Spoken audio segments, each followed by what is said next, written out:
अन्यायी आणि बेकायदेशीर ई-चलन दंड पूर्णपणे रद्द व्हावा या मागणीसाठी कोल्हापूर जिल्हा वाहतूकदार समन्वय समितीच्या वतीनं कोल्हापुरातील मध्यवर्ती बस स्थानक परिसरात कोपरा सभा घेण्यात आली।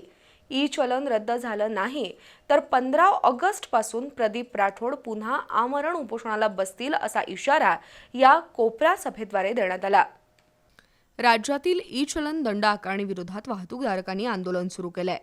ट्रक, टेम्पो, खासगी आराम बस, टॅक्सी, रिक्षा अशा व्यावसायिकांकडून करोडो रुपयांचा दंड ई-चलनद्वारे वसूल केला जातोय।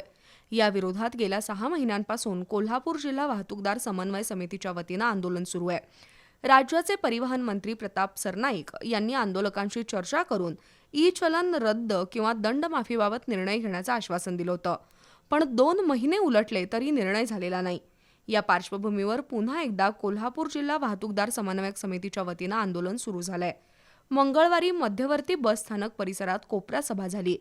कॉम्रेड सतीशचंद्र कांबळे, चंद्रकांत भोसले, राजू जाधव, कॉम्रेड दिलीप पवार, प्रदीप राठोड यांनी शासनाच्या ई-चलन धोरणाला तीव्र विरोध असल्याचं स्पष्ट केलंय।